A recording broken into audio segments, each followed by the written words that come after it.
Oh, qu'est-ce que t'es en train de faire là? Je fais ma palle pour le Black November. Oh mais non, tu vas quand même pas refaire ce truc là. Faut que tu choisisses hein. C'est soit le Black November, soit moi, ok? Oh, est-ce que tu peux être dramatique? Salut les lectrices et les lecteurs. Je suis super contente car le Black November 2023 est dans les starting blocks et il est temps de vous présenter ma pile à lire pour ce challenge. Comme l'année dernière, en plus de ma palle, je vous présenterai aussi des romans que j'ai lus, qui m'ont plu et qui rentrent dans les catégories. Mais attends, c'est quoi le Black November? Alors là, t'exagères, tu m'as posé la même question l'année dernière. Ah bon? Non mais attends, c'est quoi le Black November? Encore une histoire de crash boursier? Tu me désespères. Bon allez, je vous refais un rapide topo. Ce challenge consiste à lire de la littérature noire tout le mois de novembre et il est organisé par sa slipissime Séverine de la chaîne Il est bien ce livre. Il y a un thème par semaine en plus d'une consigne globale. Cette année, il faut découvrir un maximum de nouvelles et de nouveaux écrivains. Et comme moi j'aime bien m'ajouter des contraintes, j'ai aussi décidé d'avancer un maximum dans mes sagas. Bah, ça peut pas être un nouvel auteur si tu continues une saga. Est-ce qu'on t'a demandé ton avis? Je ne crois pas. Du lundi 30 octobre au dimanche 5 novembre, nous lirons des thrillers au format poche. On commence avec une autrice que je connais pas, avec Les Suppliciés du Rhône de Colline Gattel. C'est le tome 1 d'un polar historique qui se déroule à Lyon dans les années 1900. On y suit une équipe d'enquêteurs qui utilise de nouvelles méthodes. Autopsie des victimes, profil psychologique des criminels, voilà ce qui permettra peut-être d'élucider plusieurs morts violentes de jeunes filles. Je suis hyper intriguée par le mélange entre enquête et histoire à Lyon, ville que je connais bien. Toujours au format poche, voici un tome 2 qui me permettra d'avancer une trilogie, La forêt des disparus d'Olivier Ball. Pour être honnête, j'avais abandonné le tome 1, l'affaire Clara Miller, car je m'ennuyais mortellement. Mais on m'a conseillé de tenter le tome 2. Dans cette suite, une jeune adolescente vient frapper à la porte du héros pour lui demander son aide. Elle arrive tout droit des bois de Redwoods où il semblerait qu'elle ait vécu d'horribles choses. Attention derrière toi. John! Le livre de poche que je vous conseille pour cette catégorie a été un coup de cœur. Il s'agit de Deux soleils et de sang de Jérôme Loubry. J'ai vraiment adoré l'ambiance de ce polar qui se déroule en Haïti et dont les crimes vaudous frappent les quartiers chics de Port-au-Prince. Mon avis complet et le trouillomètre sont sortis en vidéo et tout est disponible en description. Du 6 au 12 novembre, la catégorie sera lire un thriller avec une histoire intrafamiliale. Pour découvrir une nouvelle autrice, j'ai choisi La dernière maison avant les bois de Catriona Howard. Il s'agit d'un service presse de NetGalley que je traîne depuis des mois. Et pourtant, l'histoire m'intrigue beaucoup puisqu'on a une maison isolée aux abords d'un bois. Cette maison est habitée par un étrange personnage qui semble être lié à une disparition d'enfants 11 ans plus tôt. Vu qu'il y a un enfant disparu, il y a certainement une famille dans l'histoire. Donc on va dire que ça passe. Pour avancer dans une saga, j'ai choisi Knock-le-Zout de Nadine Monfils. Il s'agit du tome 2 des enquêtes de Magritte et Georgette. Ça sera pas mal pour alléger un peu l'ambiance. Bon, là j'ai un peu triché puisque le côté intrafamilial, c'est juste que les enquêtes sont menées par un couple marié et leur chien. Ce couple, c'est le peintre belge René Magritte et sa femme Georgette.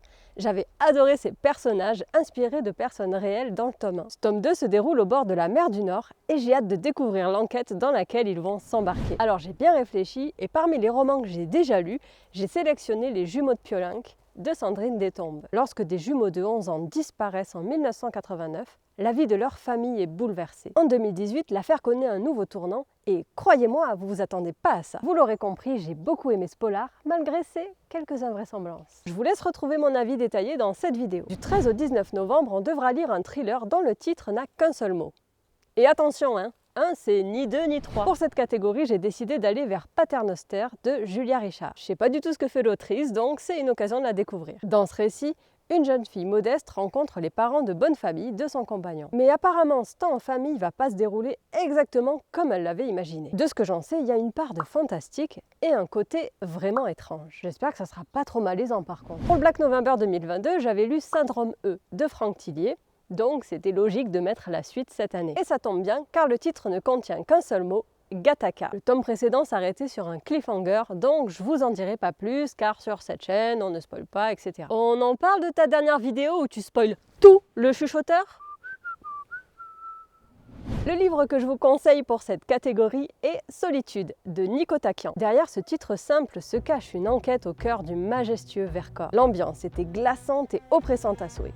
L'enquête est d'ailleurs pas ce qui m'a le plus marqué dans ce roman. Le trouillomètre était à 4 sur 5, prépare le défibrillateur et je vous explique pourquoi dans cette vidéo. Du 20 au 26 novembre, il faudra lire un roman basé sur une histoire vraie. Alors là, c'est la cagade. J'ai pas un seul livre qui corresponde à ma palle. J'ai donc demandé votre aide sur Insta et j'ai été obligée de faire quelques achats. Je vais lire La Mésange et l'Ogresse pour découvrir la plume de Harold Cobbert. À pas confondre avec Harry Kébert. Ce roman de fiction nous plonge dans la tête de Monique Fourniret et je pense qu'on va aborder la question complice ou victime. Moi qui connais peu cette affaire qui a marqué la France, je sais pas si c'est une bonne manière d'en savoir plus, mais ma foi, on verra bien. Ensuite, je vais lire Les 1001 vies de Billy Milligan, écrit par Daniel Case, dans lequel on suit l'histoire romancée de Billy Milligan, qui a réellement existé. Ce violeur en série a sévi en Amérique et est aussi connu pour ses multiples personnalités qui semblent avoir troublé la police lors de son arrestation. Comme je lis jamais ce type de roman, j'ai décidé d'ajouter un 3e livre à ma palle, histoire d'augmenter ma culture. J'ai choisi de lire le True Crime, l'affaire Alice Crimmins d'Anaïs Renevier. Elle y retrace une affaire de disparition et de meurtre d'enfants aux États-Unis dans les années 1965. Les enquêteurs vont visiblement porter leurs soupçons sur la mère des enfants, Alice Crimmins. Pour les derniers jours du challenge, du 27 au 30 novembre, il nous faudra lire des romans dont les chapitres ont des titres. Je découvrirai enfin Henri Lovenbruck avec Le Loup des Cordeliers. C'est le tome 1 d'un polar historique qui se déroule à la Révolution française. Gabriel Joly, le héros, enquête sur un étrange justicier qui se promène avec un loup dans les rues de Paris. De loups sont entrés dans Paris.